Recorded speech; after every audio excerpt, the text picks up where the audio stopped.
Bonjour à tous et bienvenue sur la chaîne YouTube Actu Real, où on décortique l'actualité foot avec passion et sans filtre, comme une vraie revue de presse qui vous tient en haleine du début à la fin, et aujourd'hui, accrochez-vous bien parce que j'ai une info qui va vous faire bondir de votre siège. Imaginez le Real Madrid, ce géant du football mondial, qualifié pour la finale de la Supercoupe d'Espagne après une victoire arrachée de justesse contre l'Atlético Madrid, avec le retour-temps attendu de la superstar Kylian Mbappé qui pourrait enfin fouler la pelouse en Arabie Saoudite, mais attendez, ce n'est pas tout, car derrière cette lueur d'espoir se cache un gros coup dur en défense qui pourrait bien transformer cette finale en cauchemar pour les Merengues, et je vais vous développer tout ça en détail pour que vous compreniez pourquoi ce scénario pourrait chambouler toute la saison du Real. Restez avec moi parce que ce qui suit va vous révéler des coulisses explosives que les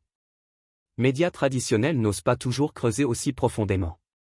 Alors, replongeons-nous dans les faits bruts tels qu'ils ont été rapportés par les sources les plus fiables, comme Goal.com et le New York Times Athletic, qui confirment que le Real Madrid a effectivement assuré l'essentiel jeudi soir lors de cette demi-finale choc contre l'Atlético Madrid, un derby madrilène toujours électrique qui cette fois-ci s'est joué en Supercoupe d'Espagne, et là, les Merengues ont ouvert le score d'une manière spectaculaire avec un coup franc surpuissant de Federico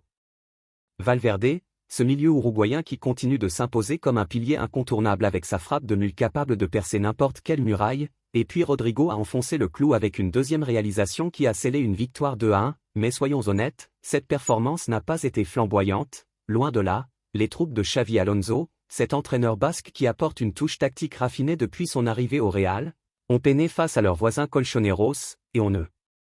peut s'empêcher de les comparer aux Barcelonais qui, la veille, ont littéralement écrasé l'Athletic Bilbao sur un score sans appel de 5-0, une démonstration de force qui fait saliver en pensant à la finale qui s'annonce comme un classico explosif, parce que oui, cette Supercoupe se joue en format à 4 équipes en Arabie Saoudite pour des raisons financières bien connues, et le Barça arrive en pleine confiance tandis que le Real semble encore chercher son rythme en ce début d'année 2026.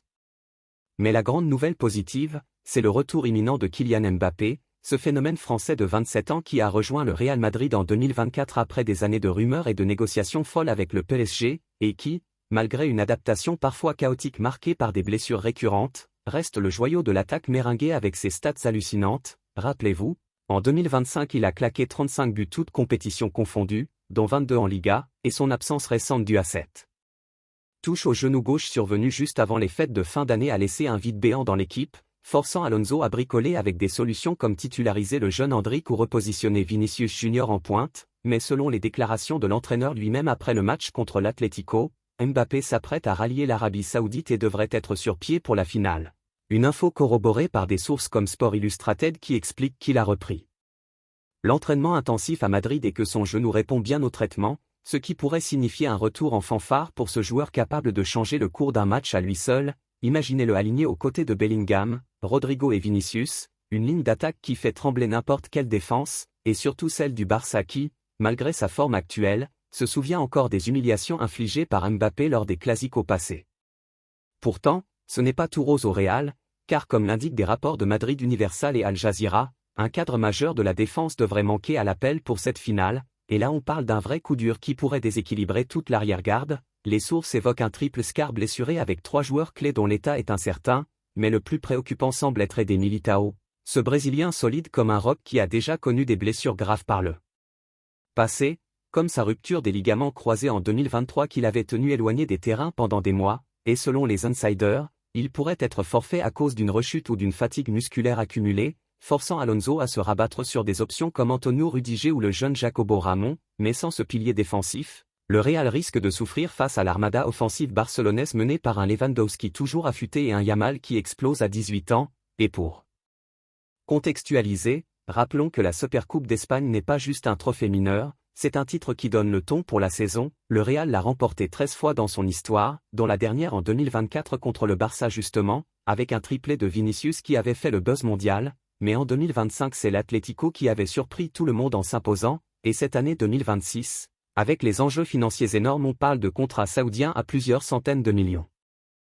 Et la pression médiatique, perdre cette finale sans un défenseur clé pourrait miner le moral de l'équipe pour la suite de la Liga où le Real est déjà à la poursuite du Barça au classement, actuellement à 3 points derrière après 18 journées.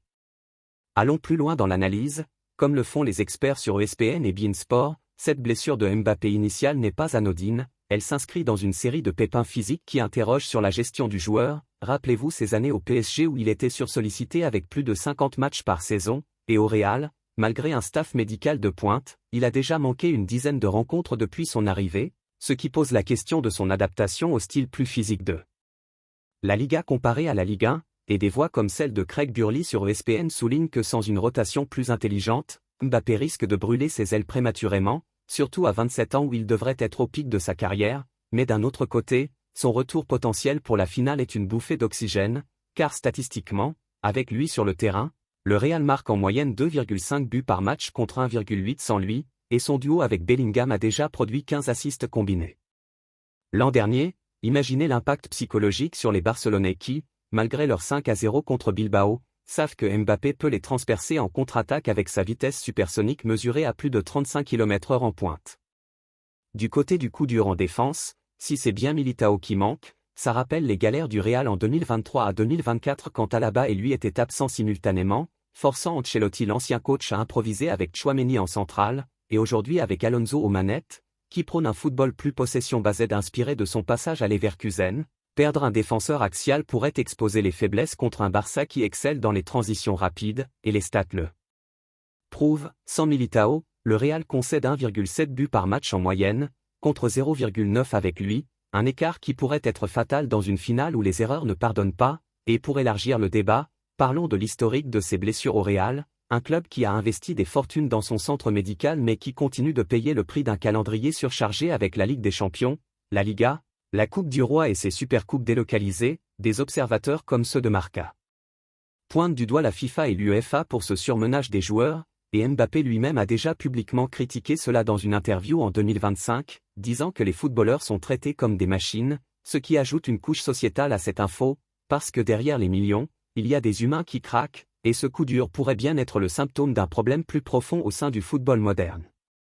En creusant davantage, comme le rapportent Fox Sports et AOL, il y a aussi des bonnes nouvelles comme le retour de Trent Alexander-Arnold de sa blessure à la cuisse, cet Anglais polyvalent qui apporte une qualité de passe exceptionnelle depuis son transfert controversé de Liverpool en 2025, et qui pourrait compenser en partie l'absence défensive en jouant arrière droit avec une projection offensive. Mais est-ce suffisant contre un Barça qui aligne une défense imperméable avec Koundé et Araujo? Et une attaque feu follet? Les bookmakers, d'après les cotes sur sites comme Bet365, voient le Barça légèrement favori à 2,10 contre 2,50 pour le Real, un renversement par rapport aux années passées, et cela s'explique par la forme actuelle et ses incertitudes madrilènes, mais avec Mbappé de retour, tout peut basculer. Rappelez-vous le Clasico d'octobre 2025 où il a marqué un doublé décisif malgré une entrée en seconde mi-temps, transformant un 0-2 en 3-2 victoire miraculeuse. Pour conclure cette revue exhaustive, ce scénario autour de Mbappé et ce coup dur en défense illustre parfaitement la volatilité du football d'élite en 2026, où un genou fragile ou un muscle tendu peut faire vaciller un empire comme le Real Madrid, et tandis que les fans meringués prient pour un miracle saoudien, les culés se frottent les mains en imaginant une supercoupe qui consoliderait leur domination, mais une chose est sûre, cette finale s'annonce comme un thriller absolu, et je vous invite à vous abonner à la chaîne pour ne rien rater des analyses futures. Likez si vous avez kiffé cette plongée en profondeur, et dites-moi en commentaire qui va gagner selon vous, Mbappé héros ou coup dur fatal. On se retrouve bientôt pour plus de foot sans concession. Ciao.